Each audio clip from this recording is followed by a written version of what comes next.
ہمارے بات کیا جاتا ہے سمجھ سکتے ہیں جب مغل کسانی پچھم گنا ایک ہی کہتے ہیں جب پورے ایک گنا فاتحہ ہے جب پورے ایک گنا کج کو جب پورے ایک گنا ختم شریف کو جب پورے ایک گنا سیاسی جنجال جو پورے ایک گنا پورے ایک گنا اگر مگر تم مسلمان ایک قومش تو انا و اجتماع کے ایک قومش مجلس کے ایک قومش کانفرنس کے ایک قومش تین قومش مطلب بنی ملی مگر پورے ایک دوسرے نے دشمنی کو ہی ارے کیوں دشمنی آپ بھی لا الہ الا اللہ پڑھتے وہ بھی لا الہ الا اللہ پڑھتا یہ بھی محمد رسول اللہ پڑھتا یہ بھی محمد رسول اللہ پڑھتا جب ہم اپنے دنیاوی امور مگر تو ایک بنا تو کوشش مورد پرانے ہو جائے دنیا تو امور ایک بانے با لیکن دین اسلام و باریا ایک کانفرنس شویتن ایک اجتماع شویتن ایک مجلس شویتن ایک جلوس گوتن صرف ان مگر تو اللہ بیک سے مچوالے تو مگر تو واقعی حقیقی مسلمان کیوں نہ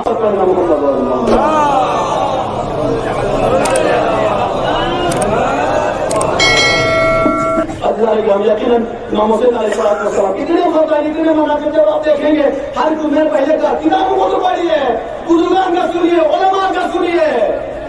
امام حسین علیہ السلام کا تعلق اسلام سے ہے کسی ایک فرقے سے نہیں ہے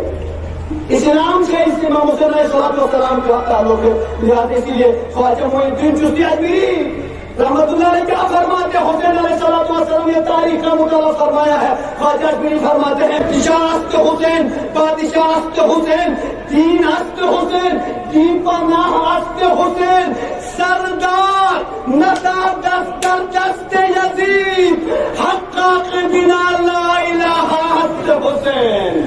خواجہ اجمیری فرماتے ہیں اجمیر شریف سے آواز دیتے ہیں کہتے ہیں حسین نے اپنا یزید کو ہاتھ نہیں دیا سر دیا لیکن ہاتھ پر نہیں دیا بلکہ حقیقی حقاق بنا لا الہ الا حسین حقیقی لا الہ الا اللہ حسین سے ملے گا لہذا حقیقی لا الہ الا اللہ اور محمد رسول اللہ کو بچانے والے کا نام امام مظلوم شہید کربلا امام حسین علیہ السلام ہے صلوات علی محمد و علی محمد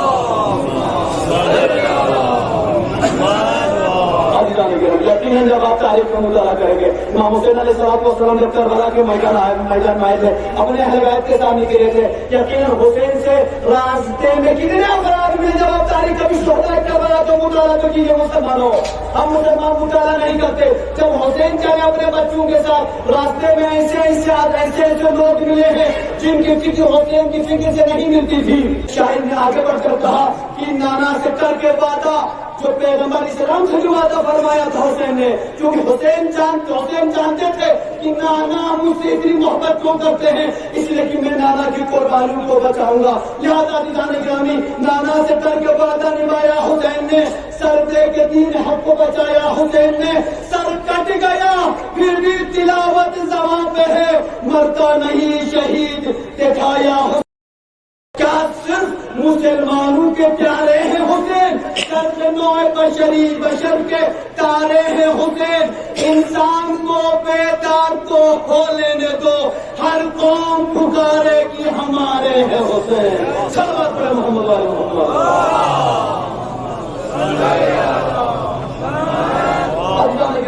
دامن وقت کی گنجائش ہی نہیں کیوں دے سکوں لہٰذا اپنی بات پہ اختصار کرتے ہوئے اس کانفرنس کا اتحاد امت کا مطلب یہ تھا کہ حسین کا مقصد تھا دین اسلام کو بچانا مسلمانوں کو بچانا مسلمانوں کی ڈوبتی ہوئی کشتی کو بچانا ایک مسلمان آج ہم حسین کا نام لیتے ہیں پیغمبر اسلام کا نام لیتے ہیں قرآن کو پڑھنے کا دعویٰ کرتے ہیں آدھی سے معصوم عمل کرنے کا دعویٰ کرتے ہیں لیکن اس کے باوجود ہمارے درمیان اختلافات میں پائے جاتے ہیں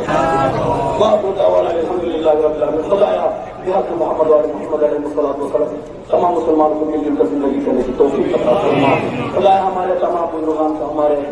ہمارے تمام علماء کے ساتھ ہمارے سروں پر قائم و دائم فرما خدا تمام مسلمانوں کو زندگی کے ہر لمحے میں ایک دوسرے کے ساتھ دینے کی توفیق عطا فرما خدا مسلمانوں کے ذمہ جو بھی مشکلات پائی جاتی ہیں ان مشکلات کو رفع عطا فرما خدا مسلمان دنیا کی جس کوشش میں کرتے ہیں ان کی جان مال سے آبرو کی حفاظت فرما خدا پرچم اسلام ہمیشہ بلند فرما دشمنان اسلام جہاں بھی بستے ہیں ان سب کو نیست و نابود فرما خدا امام زمان علیہ السلام کے ظہور میں تعبیر عطا فرما ہم سب کو امام کے آوان اور انصار میں شمار فرما ربنا تقبل منا انك انت السميع العليم السلام علیکم ورحمۃ اللہ وبرکاتہ